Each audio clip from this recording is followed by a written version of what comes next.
Hi there, welcome to kneppyinvests and welcome to another technical update video. I wasn't actually going to do a technical update video this week. I thought since I do actually look at some charts in my ASX daily rundown videos, I thought I might put this video aside, but there are some things to talk about. So we'll have a look at some indices, commodities, Bitcoin, bonds, but I am also going to show you 10 individual companies, all on the ASX, that look interesting for various reasons right now.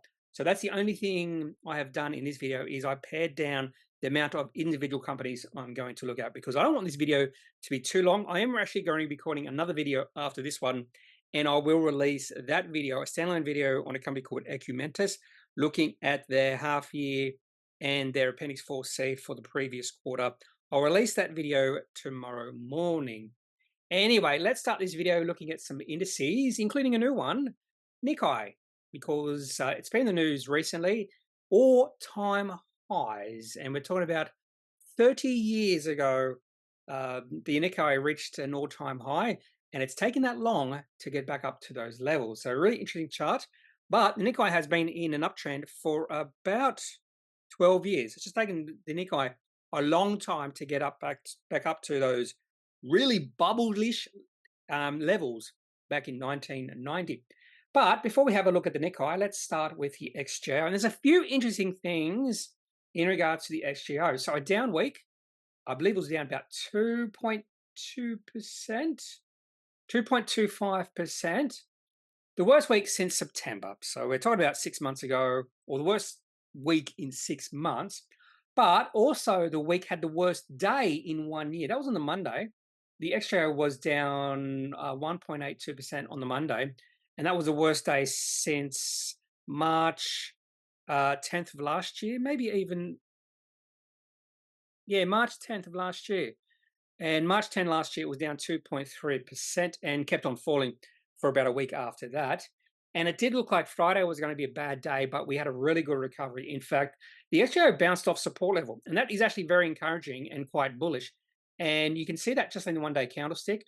We have the main body, the red-colored body, which tells us that the XGO closed lower for the day, but the low in the day was much lower than where it ended. And you can definitely see that if we look at the shorter time periods. So let's have a look at the 5-minute chart for the XGO.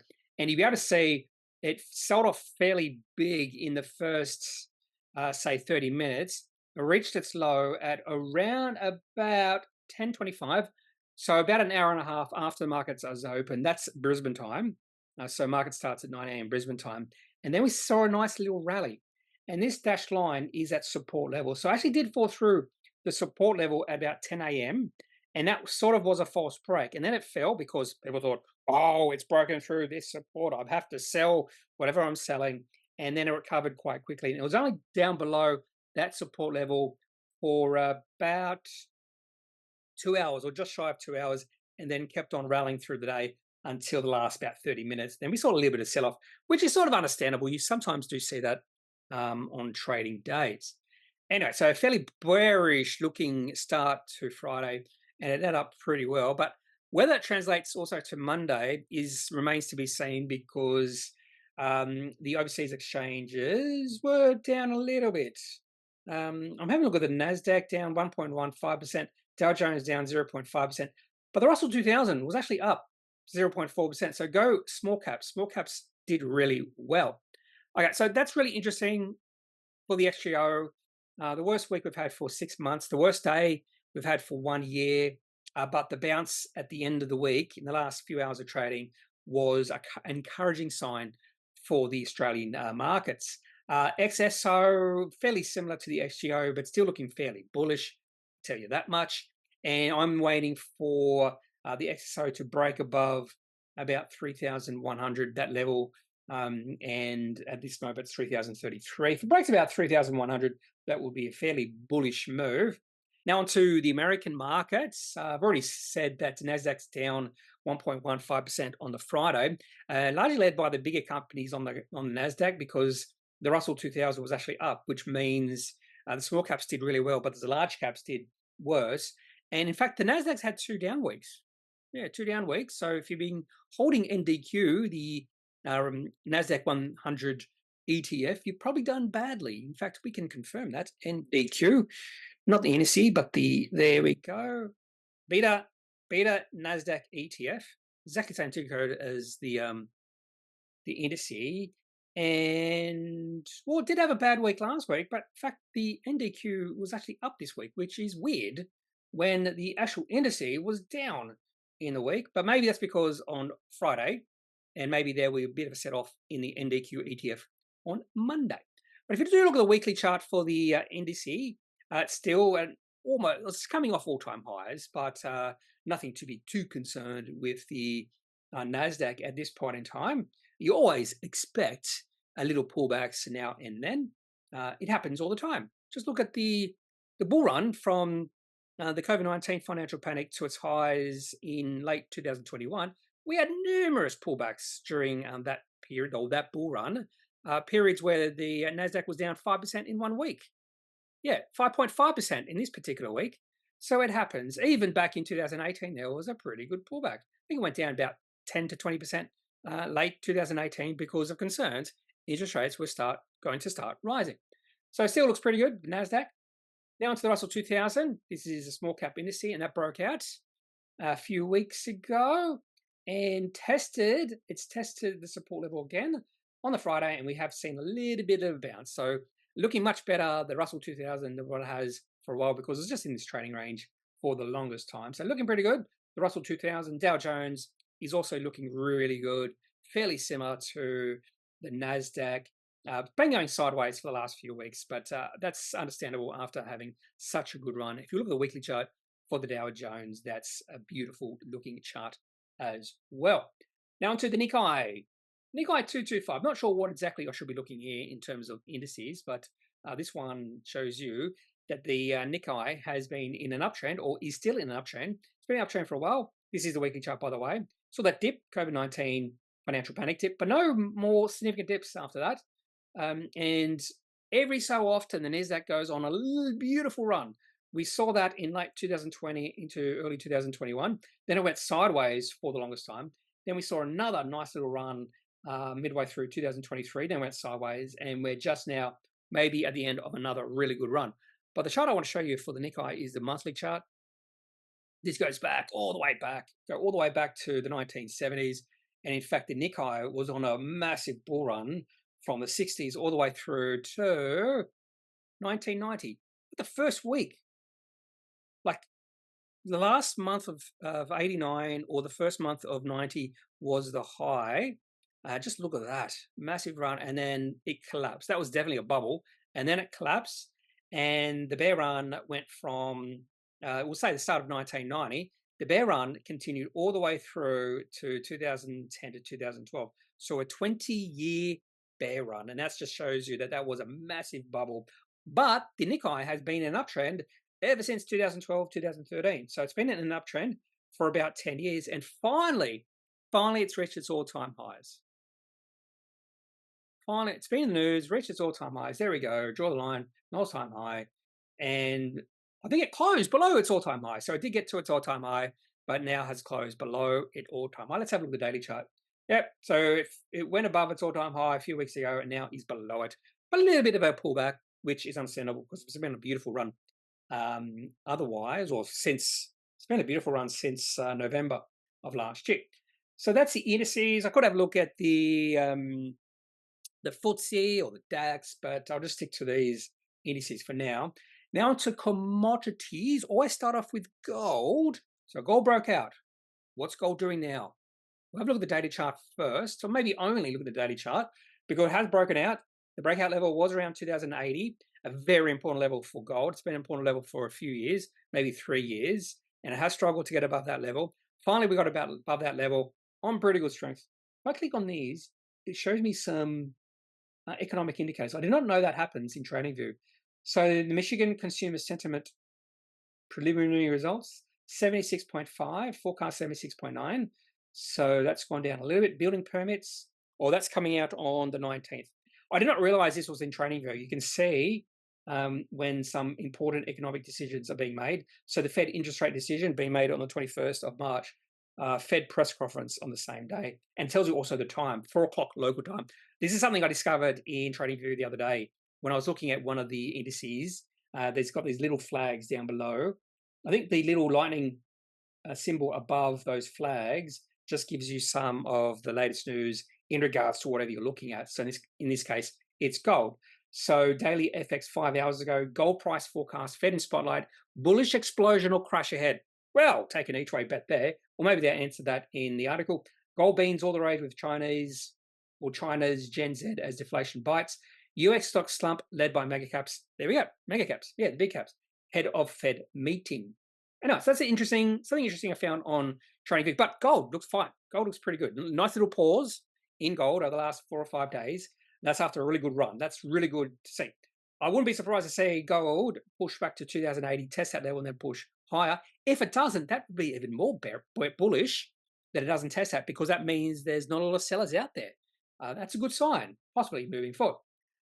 Iron ore, I have sold out of my last iron ore stock. Maybe that's a mistake because it is moving towards a support level at $102. The reason that's a support level is you go back to May, June, August of last year, iron ore stayed above $102. It couldn't fall below that. And whenever it got towards or fell below $102, there was a bit of buying coming in. And iron ore now is rushing hard, rushing quickly towards that level, down to $106.65. And it's really funny because I'm 1 month behind in AusBiz the Core, and just finished maybe a week ago the last of maybe the Iron Ball Bulls. So someone did get online and said, iron ore looks really good right now. We are fairly bullish on iron ore. That was about a week ago. So we're talking about 5 weeks ago. So that would be probably the start of February or so.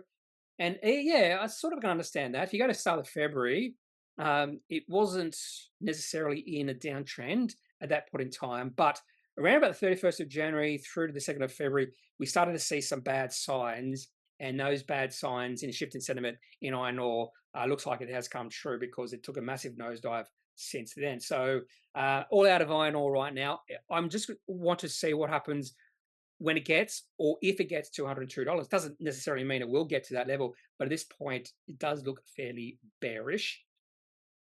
Uranium has looked horrible in a downtrend. So we're going to look at the line chart for this. But iron ore has just had a bounce. Bounced off the 150-day moving average. In fact, if I put a little, I actually put the green, so it's fallen into my support level. I think I might have mentioned this in a video last week's video or 2 weeks. I was looking for uranium to get into this support level, which is this bottom shaded green area. So that's sort of the longer term moving average. And maybe now is the time to think about buying some uranium companies. A nice bounce right off the moving average. So interesting, uranium has been down, and now possibly this little correction has come to an end. Just possibly, doesn't mean it has. And I suppose since I'm on the line charts, let's have a look at lithium. Lithium went on a nice little run a few weeks ago, but no, it's been a downtrend for a long time. We're talking about it's been in a downtrend since, I reckon the downtrend started probably early 2023, either late January or early February. So it's been a downtrend for over 1 year. There was a nice potential little rally in June, but that rally fizzled out. And then we had that mini rally back a couple of weeks ago. Lithium bulls got excited about that rally and pushed up the prices of lithium companies a little bit too hard, got a little bit too excited. And that told me that the possible bear run has still a little bit of legs in it. We need to see capitulation from those lithium bulls, in my mind, to really see or get to the point where I'd be really interested in lithium companies. So not quite there yet. And we also had another company move from another commodity into lithium. They bought a lithium project, and the share price of that company rose over 100%. That tells me, again, there's still a little bit of froth in lithium, which I don't understand why. I think it's people are just thinking long term, we're going to need more lithium, which means lithium companies or lithium miners are going to do really well. That's not necessarily true. There could be alternatives eventually. Lithium might be might turn into one of those commodities where no one wants it. No one cares about lithium. That is potential. Okay, so let's go back to candlesticks. Well, it's my favorite commodity right now. is copper.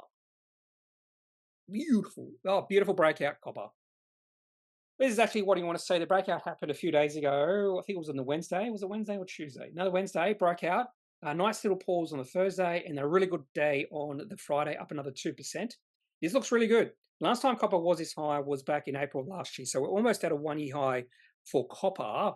But the main thing is it's in a nice little uptrend. Some really good volume coming in too. Highest volume on an up day since November 2022. And that was sort of a shift in sentiment as well. That was sort of indicating the bottom had been reached back then, when the price of copper was actually lower back then. Now, really interesting. I am following quite a few copper companies. So let's have a look at a few. So Sandfire was actually down on the Friday. So expect a rally in Sandfire if copper prices stay where they are. And I'm pretty sure, if I remember correctly, most of the increase in copper happened just before the ASX closed. Now, Aries Resources had a really good day. And I think that might be an indication that the parts of the market thinks it's still really undervalued. But I'm a little bit wary about Aries, up 10.7%. Another one is C25. Not C25. What's it called? 25. Oh, I completely forget what it's called. Completely forget. This is terrible sometimes. When you get old, your mining just goes. No, I'll probably put it into miners big.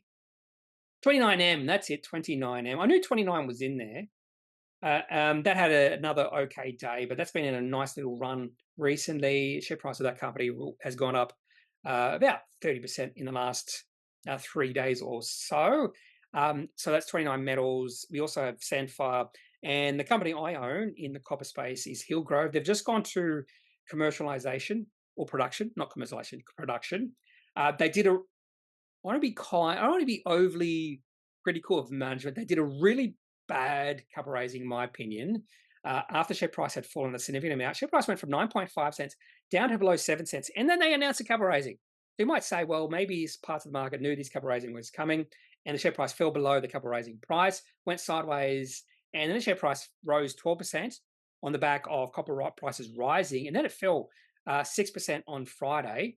Some really big volume coming in, which is a good sign. But I think the really positive sentiment in this company was absolutely destroyed by this ill-timed bad capital raising by Hillgrove's management. And I want to say Hillgrove management are not bad at what they're doing, but they need more help when it comes to capital allocation, capital decisions, capital raisings. This was bad. If they knew they were going to do a capital raising, the best time to do it is when the share price has just gone off a run. And the share price of Hillgrove went from 6 cents to 9.5 cents in about a month. That's the time to do a capital raising. Maybe they didn't know they needed to do a capital raising then, but they should have. And then they waited to probably the worst time after share price had tumbled a fair bit.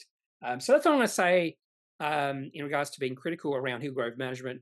But I'm still a holder of this company because I think maybe now it's significantly undervalued. But I like to see their results from their beginning of their mining. Maybe they're not, maybe it's a high cost mining project. I don't know at this point in time. Anyway, so I'm thinking Hillgrove should go up massively on Monday. Should doesn't mean it will, because the market sometimes is weird. I thought it was weird that the share price fell on Friday when gold or copper prices weren't moving much. And that was before copper prices had gone on a run. Anyway, let's go back to technicals. So coal, I can look at coal, but I'm not going to now. Bitcoin off 5.7%. It's fallen through a support level. Maybe it's a false break, but Bitcoin needed this. Now, you're going to see a lot of negative media about this fall today, more than likely, because it's fallen 5.7%. But what the media won't say is how much it's gone up since October last year. It's gone from 28,000 to 65,000. It's more than doubled in the last 5 months or so. So it's always healthy to have pullbacks, and it's still in a significant uptrend. Significant uptrend. It's just slightly. What's that? I'm slightly wary, not nervous, but slightly wary that the price of Bitcoin has fallen through this support level at 68,000. That's okay. Bitcoin can be volatile. And the last thing we'll do is have a look at bonds. No real trend in bonds right now. It's up and down over the past few months. In fact, since the start of 2024, up and down. The bond market doesn't know what to do. They don't know if interest rates are going to fall significantly this year, or some of the inflation reports during the week, the PPI, came in a little bit hotter than expected. What if they do? Let's have a look. Let's click on this. I probably won't mention it. More news. No, this is only yesterday. About 3 days ago. Anyway, so those PPI numbers came in a little bit higher than expected. I actually thought the market might drop, the American indices might drop on the back of that.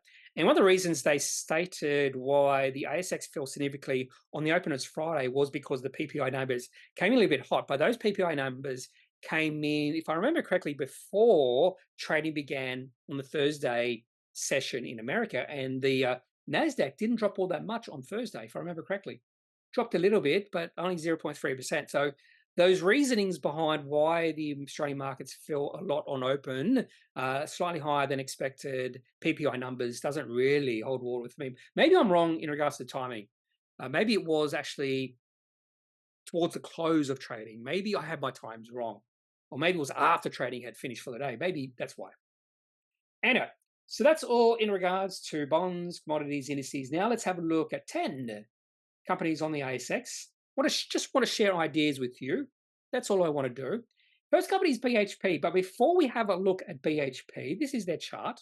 So I suppose I just lied to myself and to you right then. I was going to say, before we have a look at the BHP chart, let's go back to copper. Not copper, iron ore. Sometimes you'll hear some experts say, well, you don't have to play the copper, the sole copper mining company like Sandfire, Ares Resources, which is not a sole copper player, or 29 Metals. You can just buy BHP as your copper play. That's absolute BS. BHP and copper is not that highly correlated. In fact, I'd say there's very little correlation between BHP and copper prices. BHP is an iron ore play. And let's look at it now. Maybe I'm completely wrong. So let's go back to iron ore, and let's have a look at the line chart for iron ore. We'll get rid of this and this and this. So this is copper. Now this is iron ore. Let's add BHP.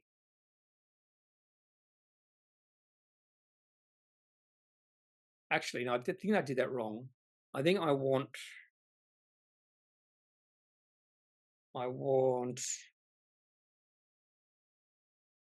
do I want same percentage scale or new price scale? I'm not sure exactly, but it should be a line chart anyway. Yeah, it is a line chart. Now, if you compare these two, there's going to be a pretty good correlation. It's not perfectly, but there is a pretty good correlation. When you see iron ore prices rise, you can see BHP goes on a beautiful run. You can see back in fact, you go all the way back. Let's look at the weekly chart, in fact. This only goes back to 2014, but 2015-16, iron ore prices fell off a cliff. What happened to BHP prices back then? It fell off a cliff. And then iron ore prices started to rally. And it went on a rally from 2016 all the way through to 2021. BHP share price went on a rally. When iron ore prices fell, BHP share price fell.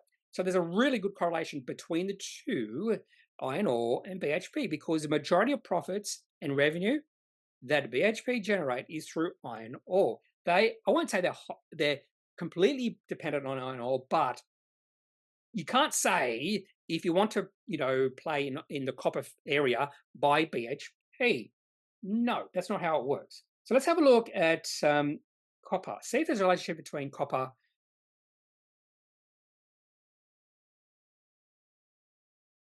I suppose there is a bit of a relationship between copper and BHP here. Maybe I'm wrong. There is a bit of a relationship here. We haven't been doing any regression or anything like that. There is a bit of a relationship. However, why does not just, there it goes. Although if you look at the last, if you look at the last month, there's a complete non-relationship. So even though if you look at the long term, it looks like there is a relationship, but if you look since the start of February, there is a complete negative correlation between these two, because copper prices have been going up while BHP share price, has been going down. During the same period, iron ore prices have been going down. So even though on the longer term, that did look like there was a correlation, that has been sort of debunked just by looking at the past month. There is not a correlation just looking at the short-term prices, so or the short-term movements of both. So if you want to play copper, just don't listen to those experts who say, buy a BHP, it's the best company, best mining company in the world, or the biggest mining company in the world. That's how you should play copper. And we can see that if you've done that over the past month, you're probably wondering why share price of BHP is going down. Well, copper prices have been going up. Anyway, rant over. I was thinking for a second there I was going to be completely wrong. I'm thankful. Well, yeah, sometimes it's very good to charge your opinions. I could have been totally wrong. Anyway, so let's have a look at BHP. And we'll look at the daily chart. So I think the reason why I wanted to include BHP in today's video is just where the share price is compared to the lows we saw when iron ore reached its lows back in middle of last year. Remember, iron ore got to about $202 in the middle of last year. Iron ore is just above $102 right now. So iron ore, BHP is at a really important support level, just like iron ore. It's at a really important support level. So you really do have to look at iron ore prices if you are an investor in BHP, because there's a pretty good correlation between the two. But I do know David Koch on Osby's The Call always says this. I've got a friend who says you just buy BHP when it gets down to like $40, and then you sell it when it gets to 50, because it always trades in that range. And I questioned that. I went, is that really true? And then I had a look at the long-term chart for BHP. That's not true. It's only got to $50 twice, back in January of last year, and then again in December of last year as well. But before that, $48 was the high. Before that, in fact, BHP has been a beautiful uptrend for the last 7 years, and $40 really only twice. So I'm not sure what David Koch's friend's talking about. It's not really in a trading range, but if you do look at the daily chart, it is in a trading range for the last year and a bit, but it's only been up to $50 once before the start of this year. So anyway, so potentially just a potential buy for BHP right now. It's getting towards the support level. If it falls below that, and I think there is chances it will fall below that, because just looking at iron ore prices, it looks pretty weak right now.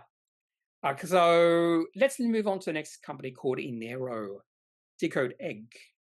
So why am I sharing this company with today? So Enero has been in long-term downtrend, really moved into downtrend, start of 2022. Share price at that point was around $4 or just below $4.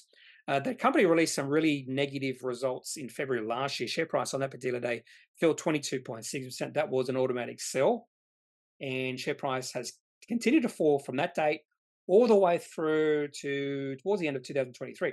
But you notice the share price has been going sideways for about 9 months. It reached a bottom of about $1.38 in June of last year and has been going sideways, still trending down. If you look at the long-term moving averages, shorter-term moving averages, the area between the two moving averages has sort of squeezed together.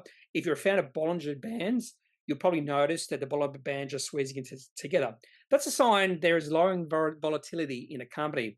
And what some traders do is when they do see decreasing volatility in a company, they do get excited, because low volatility doesn't always last. And eventually, when the volatility increases, you're going to see a pop in the share price. Whether that pop in the share price is higher or lower remains to be seen. So I do know some traders who just look at Bollinger Bands and look at squeezes in Bollinger Bands, and that's what we're seeing now. Share price going sideways, squeeze in Bollinger Bands. Definitely see it just by looking. In fact, I'm going to get rid of this.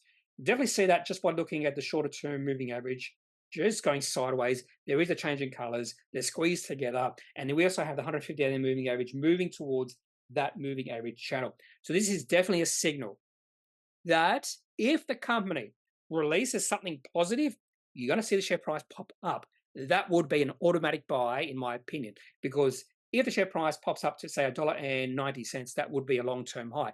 Even if it pops up to, say, $1.75, that's at least a 6-month high. So these sort of setups work really well. I've done really well in the past by looking at these setups, but sometimes the consolidation period lasts a long time. In fact, my very, very first trade, a company called M2 Communications, was this setup. Share price going sideways. Now, in that case, I wasn't a trader, but I knew M2 Communications had a really low PE ratio. I didn't understand why, had a really low PE ratio. I didn't understand why the share price wasn't going higher when all the other telecommunication companies at that point were in a beautiful uptrends. And then all of a sudden, one day, the share price popped up. I don't even know, can't remember why share price popped up, rose 5% on large volume. And I just remember reading that was a breakout because I was doing research in technical analysis, and the share price went on a massive run after that. It was perfect. And that was the light bulb moment for me. That technical analysis can work. So that's why this is one of my favorite sort of trades. When you see a share price consolidate for a long period of time, you get a squeeze in the Bollinger Band, squeeze in the moving average channels, and then come to release something positive. They don't even have to release something positive. It could be just some quirk in the market. I don't know what. And then see share price pop up, and that's the breakout you're waiting for. And the share price could go on a run. The other thing about Enero is there is potential. This company is cheap. I had a quick look at their financials. Dividend yield of 5%, but they had a P ratio of 5. Then I had a look at the last 5 years annual reports, income or revenue increasing. And in the past financial year, they had income of 56.5 million. The market cap of this company is 150 million. So P ratio of 3 based off that. Then I looked at the semi-annual or the half yearly. Their revenue or their income in the last half year was negative. Still had revenue of 417 million, which is fairly big. So it could be just a one bad period for the company. And I think maybe all that bad news is possibly already priced in. So have a look at Enero. It could be cheap. And I wouldn't necessarily buy right now because this sideways movement could go on for a long period of time. And maybe the company will release some bad news, which could send the share price down lower. So I just want to wait for positive news. I want to get confirmation on positive news for this company. And you might see a few charts just like this during the rest of this video. Not the next one, Lake Resources.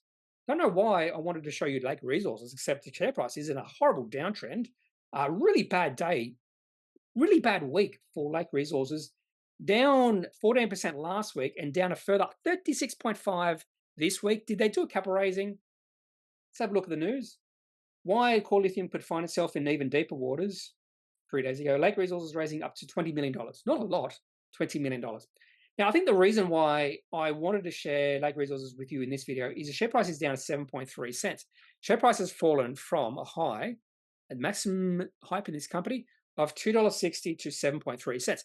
So the most important thing, lesson to learn when it comes to Lake Resources is don't fall in love with a story stock. Lake Resources is a story stock. They have no revenue. They're not selling anything. It's the definition of a story stock.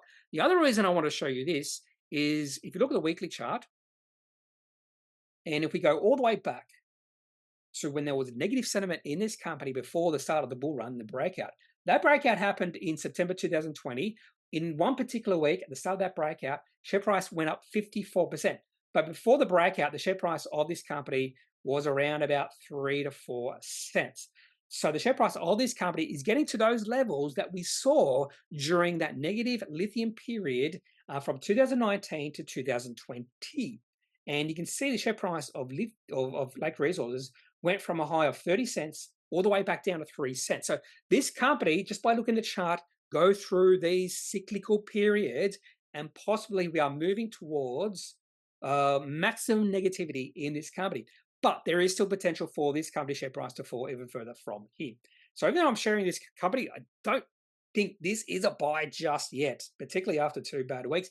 But possibly it is oversold, and possibly there might be a bit of a bounce. In those situations where I think there might be a bounce, I typically look at 15-minute charts and 1-hour charts, and there's no bounce in sight. Looking at the 15-minute chart, share price went sideways during the trading on after it went down a lot at the start. Share price went sideways, and pretty big volume coming in as well. So maybe we have sort of reached a bottom for Lake Resources, and you might see a bounce just based off the volume. But who wouldn't want to trade Lake Resources? I wouldn't be surprised to see some day traders getting excited in anticipation of a bounce, but not for me. Now onto another company called Cleanspace. Fairly similar, maybe not similar to Enero, but we're seeing a similar pattern develop. This company listed on the ASX back in late 2020. Share price was $7.50. Now it's 31.5 cents. So they make equipment for hospitals, not ventilators, maybe masks, stuff like that. Yeah, stuff like that. Yeah, not that fully across this company. Designs, manufactures, and sells workplace respiratory protection equipment for healthcare. So this was an opportunistic IPO at maximum. What's the best way to put it? When anyone who privately owned or had shares in the privately owned company had the opportunity to sell out when the company had reached maximum valuation. That was around IPO and the next few months after IPO, and the share price fell in a massive downtrend. Hugely bad news on the 30th of March 2021. On that particular day, share price fell 55%. And before that, share price had already moved into a significant downtrend. No reason to be holding this company, and the share price has been a downtrend ever since then. However, look what's happening with the chart of Cleanspace since June, July last year. Fairly similar to Enero. The bottom more than likely has been reached. That bottom was in June when the share price went to a low of about 16 cents. That was a low on 13th of July 2023. Nice little rally, but we didn't see share price fall back below 24 cents after that. And share price has been going sideways. A little bit of volatility in there. And this is just a consolidation period, just like Enero. And look at the 150-day moving average, which has served for, well, only once, and actually twice. So a bit of a resistance level. And now, look where the 150-day moving average is. It's right in the middle of those averages.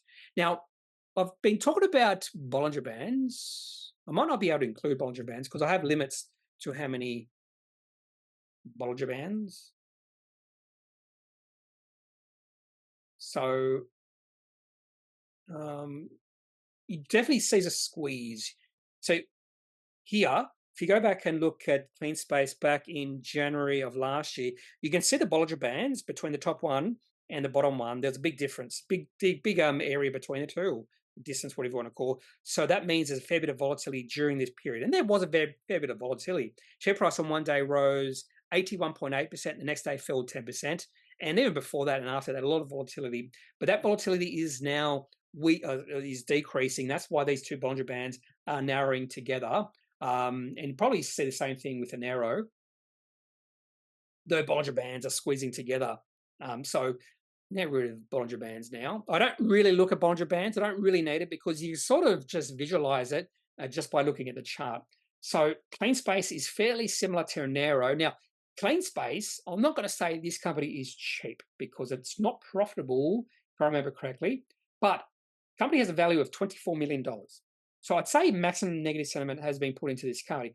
Now, if you see any sort of positive momentum in the company itself, the company is increasing revenue or is on the cusp of being profitable and generating cash flow, that would be a good sign for this company. Just going to have a look at the last half year. Hopefully this is up to date. So increasing revenue. So the revenue of the last 3.5 years has increased from 5.7 million to 7.3 million, but still the company is unprofitable or loss-making. If you look at the annual revenue, this company had revenue of $50 million in 2021, and it was profitable of 11.4 million, and that was unsustainable because of what this company was selling. And more than likely, most people who needed this equipment or these respiratory stuff, equipment, are overstocked, and they didn't need any more for the next few years, and that would have been highly detrimental to Cleanspace. But it might be beneficial to Cleanspace in the next few years when these companies use all their excess equipment or their products. So possible interesting company for the future. Cleanspace might be good value, particularly if the company can find some profitability and generate some cash in their business and their operations. So Cleanspace, fairly similar to Enero. Not quite in the similar space, but Magellan Financial Group, I think there is a change in sentiment. I not necessarily would buy this company. I'm not a fan of fund managers. I recently owned Australian ethical funds for a short period of time, even though I think putting the name ethical in the name of the fund is, don't want to be too critical, but I don't want to say it's false advertising. But I had a look at some of the fund or some of the companies within the fund. I went, that's not an ethical company. That's not an ethical company. That's not an ethical company. Everyone has a different opinion or different definition of what ethical is. And my definition is going to be completely different than other people. So one of the reasons I don't like that particular fund, but one reason I was trading that is just because I think that doesn't mean other people think that. And I can almost guarantee you, some people put their money into Australian Ethical Fund just because it has the word ethical in it. That's the only reason. They don't dig any deeper. They just see the word ethical. And to be honest with you, whoever founded Australian Ethical, that was a way to go. Put the name ethical in it, and we're going to do fairly well. So I'm not a fan of fund managers because fund managers go through cycles. So Magellan was a beloved fund manager. You can see that just by the share price or the chart. Share price reached a high of $75 back in early 2020. Now it's $9.58. Beautiful uptrend in the share price of the company. If you go back to Platinum Asset Management, this used to be the fund manager to be in. Share price of this company reached a high of $9.50. Now it's $1.14. If you go back even further, Perpetual, I'm pretty sure, used to be a favorite fund manager. Share price of this company reached $84. Look at that. Look at the chart for this company between 1996. We're looking at the week or monthly chart for this company. Between 1996 and 2007, the share price of Perpetual went from $4 all the way up to $84. So if you're a shareholder during that period, you would have loved life, and that was it. That was the top. And right now, it's GQG. This is, I think, the favored. Have a look at the data chart. This is the favored fund manager right now. So these are all cyclical companies. To be honest with you, you don't hold these fund managers for the long time. You just trade when they're in favor. And at this point in time, looks like GQG might be in favor. Pinnacle has been in favor as well, but that's a little bit different. They buy other fund managers. So it's a fund manager that buys other fund managers, which for me is really weird. It's really weird. Okay, so Magellan, for those who might be interested in this company, does look like a share price. I wouldn't say it's consolidating. If we didn't have this down period back in October and the share price was just going sideways during that period, I'd say this is consolidating. And a breakout would be share price getting above $10, which is a round number. Got above $10 briefly in August, but that was briefly, only like 3 days. Okay, OFX Group. Someone mentioned OFX Group in one of my ASX Daily Rundown videos, and I had a look at it and I went, oh, this is looking exciting. Now let's go back in history. I have traded this company once before, and there we have. I'm glad I kept that in. Didn't delete that. So I bought OFX Group back in May of 2021, and this was just a breakout. I can't remember if they released any news. It was in May, so it's not reporting season. Share price the day before I bought it rose 8% on pretty good volume, and then the next day I bought it $1.33, and it was a beautiful trade. Now, I could have bought it because the share price actually dipped 1 month later. Share price actually was lower, but that was sort of a buy the dip situation. Share price went on a beautiful run. Share price went from $1.33 when I bought all the way up. I forget where I sold. I should have put where I sold as well. I would have sold somewhere in here. Maybe somewhere in here. I think I sold round here. So I sold about $2.40. So not quite doubling my money, but that was over a 1 year period. So definitely I would have sold 1 year after I bought it, or over 1 year after I bought it because of tax implications. But I almost doubled my money in 1 year for a company like this, which traditionally is not the sort of company going for the long term. In fact, if you look at the chart, generally the share price is or has gone lower. So that was just an opportunistic trade looking for a short-term movement in the share price. And when I say short-term, I'm talking about 1 year. So that trade took 1 year to complete before I sold. And I just had a look, what's happening now? And I thought, this could be fairly similar to when I bought on that breakout. Now, the highs, when it broke out, it was more than a 1 year high, I believe. Yeah, about a 1 year high in the share price when I broke out. And then I had a look at what's happening now with OFX Group. It's not quite a 1 year high. And that's my only concern. But the last time share price was this high was in October. So less than a 6 month high. That's my only concern with OFX Group. It looks good. Really high volume coming in on Friday. There could be some reasons behind that. But an increase in volume also when the share price broke out. Share price rose 6.7% on the 14th of March. So definitely one to put on your watch list. If not, put in a sneaky buy. And funny enough, if the share price didn't go on this run, didn't go higher during between May and October last year, if the share price was just going sideways during that period, this would be a no. This would be a slam dunk breakout buy, but it's just because the share price was higher during this period. It makes me a little bit more wary about this trade, OFX Group. But otherwise, it looks pretty good. But maybe not on positive financial news. I don't know if there was any news, but even if there was any news, the higher volume means someone is interested in OFX Group. Also had a look at their financial results, and I was surprised that the company's share price didn't run higher on their last financial results, which I can't remember when that was, but it looked promising how the company reported. So another potential breakout is Mystate. So share price of this company has been in downtrend for a while, and the 150-day moving average has been the has been the resistance level for this company. You can see it got above that level back in August 2022 for a brief period, fell below, got to the level again in October for a very brief period, one day, got to 150-day moving average in February 2023, then continued its downward trend, got to this level, look at that, got to 150-day moving average for about 3 weeks, couldn't push through it, and then it dropped. And then it got to this level again in January, started to go lower, but the bears didn't have much strength in it. And then it's pushed above the 150-day moving average. And in fact, the 150-day moving average is starting to turn higher, starting to increase. So we actually do have a bullish move. I'll probably wait, personally, if I was buying this company, just to see if it can break above 350. That was the highs we saw a few weeks ago. 350, and then definitely if it breaks above these highs we saw in July last year, 360, that would be a fairly bullish move as well. So I put Mystate onto my watch list. Also have a look at the financials, and markup 369, dividend yield 6.9%, and PE ratio of 11.6% or 11.6. Now, just looking at those in isolation tells you nothing about the company. There could be a reason why the dividend yield, it looks attractive, the PE ratio looks pretty low.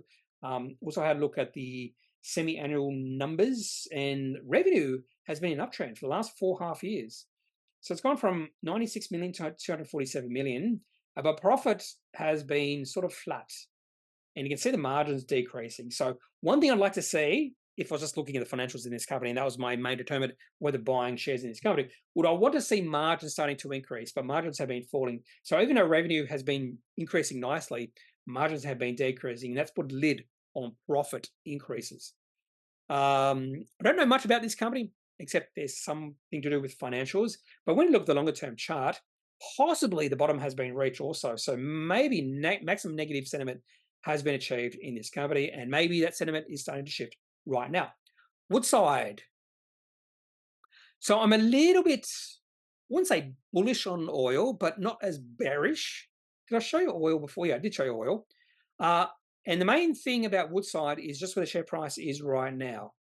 So a pretty good or important support level for Woodside is $29. We saw $29 reached back in May 2022 and also back in December of last year. And now we saw it again reached a few days ago. So possibly the bottom has been reached, and upside would be maybe $39. So you could buy now at just under $30 with a potential 30% upside potential. Now, if oil goes on a massive run, who knows, maybe it will, potentially even $39 will be broken for this company.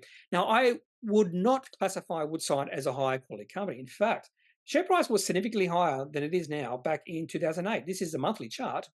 And in fact, the share price has really done nothing since then. So definitely not a high quality company, but for some reason, some investors love this company thinking it's a good growth company. It's not a growth company.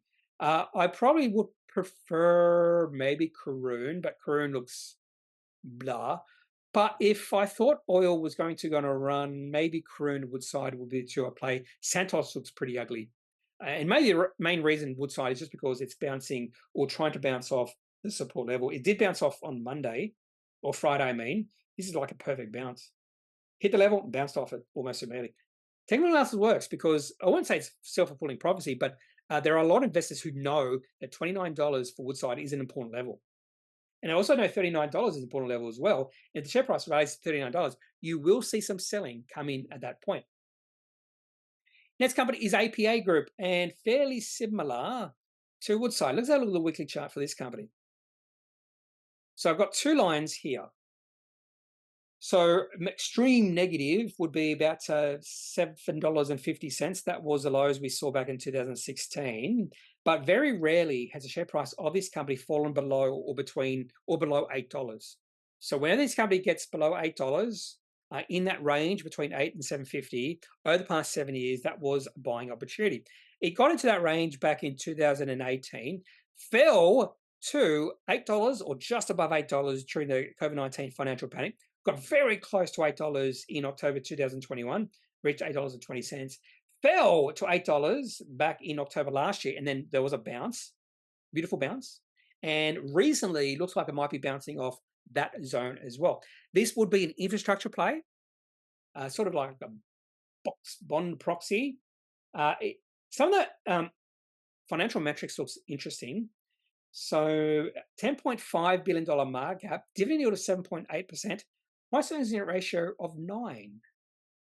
If you look at the revenue, there wouldn't be much growth in revenue. This is an infrastructure play, so you wouldn't see massive increase in revenues. The main things I would look at is margins, that sort of thing for this company. And the only reason I'd buy this company is just a technical trade. Upside, $12. So a potential 50% upside over maybe a 1 or 2 year period. So I would always take 50%. That's why I would trade these sort of setups. I wouldn't necessarily think I would sell when it gets to 50%. I'd probably sell if I get between 20 or 30% return in this company, particularly if it's over a shorter period of time. And the last company is Universal Store Holdings. This was on my trading register or radar all week. And I saw the share price dip back on the Thursday, the 7th of March, to about $4.50. Share price broke out on the release of their half-year results on the 22nd of February. Share price didn't fall below their breakout level, which was $4.40. Then I saw the share price pull back. I should have bought on the pullback, and the share price took off. Share price now at $5.08. So this is just a nice potential breakout on the back of financial results. So a perfect breakout. I'm not sure why I didn't buy shares in this company, but I didn't buy a lot of shares in companies when they broke out on the release of the half-year results. Possibly I should have bought all of them because many of them are still going on beautiful runs. So that's something I'm thinking about doing during reporting months, so August and September. When I see a breakout, just buy it. Don't care about what I think about the company. Leave my buys aside. Just buy the breakout. Anyway, that's all I'm going to talk about in today's technical update video. I've spoken a little bit longer than I thought I was, rambling on again. If you have any thoughts about any companies I've shown you in today's video or any commodities, indices, just leave those thoughts in the comment section of this video. Otherwise, I'm not a financial advisor. If you do need financial advice, make sure you seek out someone who's qualified and can speak to your own financial needs. That's it for this video. Have a good day. Bye.